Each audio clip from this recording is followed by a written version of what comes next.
Hi folks. I thought I'd better check in with my YouTube audience as it's been a while.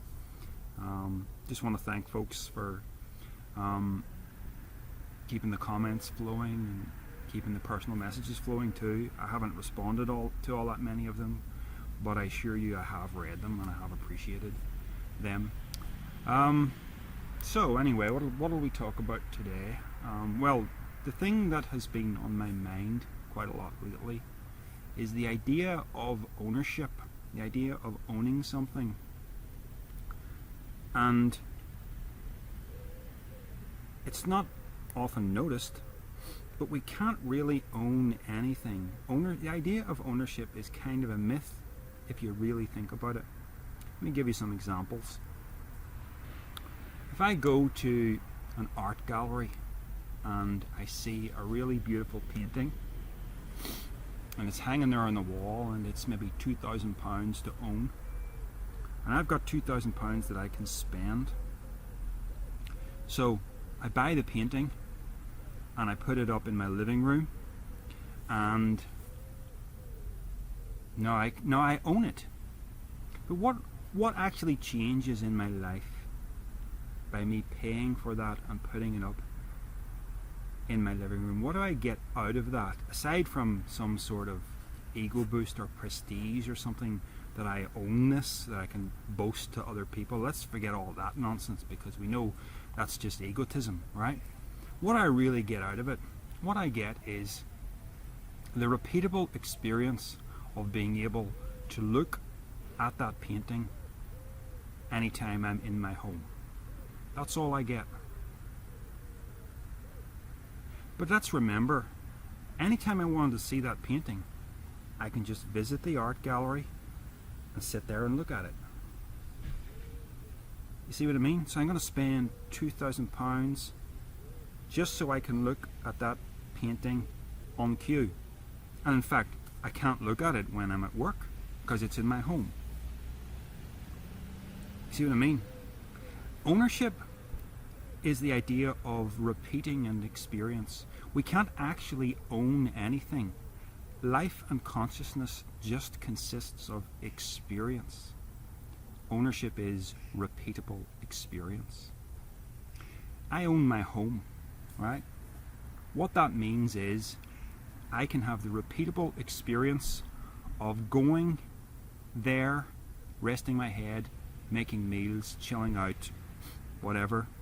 I can have the repeatable experience, and there's an agreement with society that nobody will mess with that. The difference between owning and renting is just I don't have to pay any more money. Once I pay the initial amount, I don't have to pay rent. I don't have to pay anything else. So owning a house is just being able to repeat the experience of cooking and resting and sleeping there in a particular spot on the planet. That's all it is. So we can't actually own anything, and yet I have this awful collector's mentality. You know, when it comes to like books, DVDs, and things like that, or Blu-rays. You know, everybody knows that Mad Max 3 Beyond Thunderdome is crap. But I love the first Mad Max, and I love Mad Max 2, The Road Warrior. So I have to own Mad Max 3 because I have to complete the set. But I know that's a stupid way to think of it, but I have to do it. You know what I mean? Something in me has to do it. You know, it feels incomplete if I don't. It's purely an aesthetic thing, or maybe it's like an OCD thing. I don't know. But collect the set, you know? Used to get, you know, when you were a kid, and you would like get those bubblegum cards with bubblegum with a sticker or a collectible card in it. You collect the set, and you had to buy more and more bubblegum to have every picture. Yeah. What for? We can't actually own anything. We can only experience. So I know ownership is a myth, and yet I do really stupid things. Like my neighbour is currently tearing down the hedge that separates our two properties, and she's getting a big fence put up. So there was a bit of a conflict of interest between where the exact boundary of our two properties was.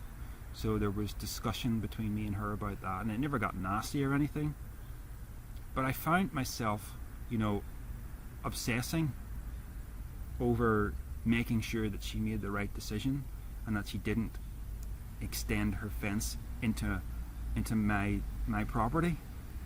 Even though it doesn't matter, it really doesn't matter. But I find myself so entrenched in the philosophy of ownership and materialism that it's so hard to break that habit. And I'm quite well off, more than most people my age, and there is so much good that I could do with my money that I don't do. And it's not that I'm spending it on myself, it's just that I don't know what the hell to do with it. It sits there as a kind of nest egg in case my life goes belly up and I don't have a job and I don't have an income. That's not likely to happen, but yet I kind of have this massive safety net in terms of savings. But again, life just boils down to experience. You don't actually own a damn thing. And I think, if you go way back in time to the caveman era, one argument has it that the cavemen would have practiced, I'm not talking about, another form of evolution here. I'm talking about mankind, the early stages of mankind before agriculture, right, where we were foragers, we were hunter-gatherers. They practiced what's called fierce egalitarianism, and what that means is when various men go out to hunt and they come back to the tribe, if one party was more successful than another party, it's not a case of some get to eat more than others. Everything is just shared. There was no idea of private ownership of anything. Even of land, they were nomadic. If there was a scarcity of food, they would just move to another place. The commandment, thou shalt not steal, would not have meant anything to these people because nobody had any concept of ownership. And there is something beautiful about that. And it's impossible actually to put that fierce egalitarianism into practice because it has to be reciprocated. Originally it was a way of minimizing risk. The tribe gets to survive if everybody shares. But you can't do that now. If I decide just to be a sharer, just to be carelessly generous with everything I have, there's no sense of reciprocation from the society around me. They'll just take. Yeah, you'll get that in small groups. There's a sense of reciprocation with me and my close friends, but in wider society, people just take, and I've experienced that as well. Not that I'm particularly generous or anything, but in our society, there is a perception of lack. There is a perception of every man for himself. There's a perception that you have to get for yourself and trample over people if you have to, and that's tragic. So in a sense, the cavemen were far more enlightened than we are in this regard. And it really does come down to agriculture. Agriculture changed everything. It meant that we had to be in one place, and that's when cities started to be built. There were no cities before that. So man planted himself in one place and decided, this is mine. And so began the concept of ownership. But if you really think about it, it's a myth. There's something very sad that we can't actually go back to the way things were, because in many ways it feels like the life that we have here is a bit of an aberration, but we're stuck with it. The cavemen, for instance, probably wouldn't have had marriages in the typical sense. When we think of monogamy as something intrinsic to human nature, that's just us, taking what we have now and our ideas about how we should live and imposing them upon ancient history in a way that's artificial. It's called Flintstoneization, apparently. You got to be careful about that. You know, the original cavemen would have shared their sexual partners in the same way that they shared their food. In other words, it basically would have been an orgy, and there wouldn't have been marriages in the traditional sense at all, and women would not have known who the father was of their own children. So that did not mean that the children weren't cared for. It just meant there was more of a sense of group care. You know, all of the men would have taken an interest in all of the children because nobody knew who fathered who. I've known for quite some time that there's something very wrong with the idea of marriage. Marriage is one person owning another person, and historically it was more the men owning the women as property. But now it's really, you know, when a man takes a woman or a woman takes a man, it's both claiming ownership of each other. That it feels very wrong to me.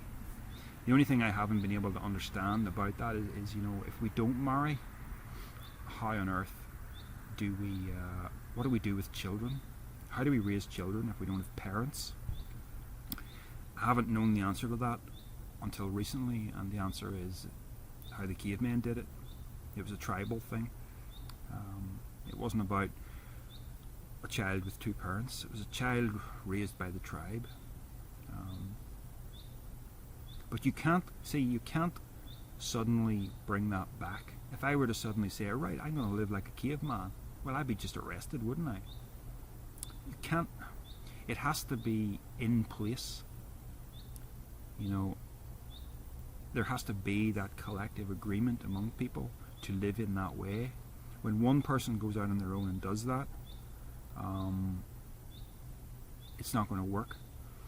So I would subscribe to being monogamous if I had a partner, because that's the only way to live in terms of the way society is now structured. But it's inauthentic. It's not truly human. And we all know this in our bones, you know, because we all know that we have a promiscuous mind. Every marriage is about, you know, tolerating the fact that you own each other, while inwardly in here wishing that you didn't. And you folks that are in monogamous relationships, you know this is true.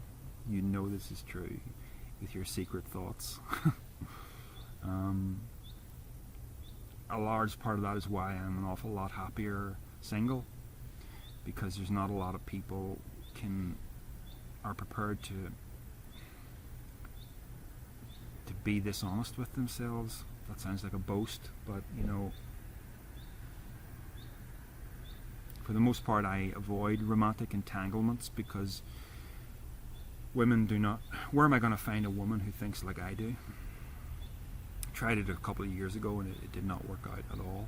She didn't understand where I was coming from, and I didn't even fully understand where I was coming from. Yeah. So, we not only own property, we not only clutter our lives with things, but we also claim ownership of people. And that's a great tragedy. So anyway, the rain is about to start, and my computer is about to get all wet, so I'm going to wrap it up. Just some thoughts for you to mull over on the subject of the myth of ownership. Take care, folks. Talk to you soon.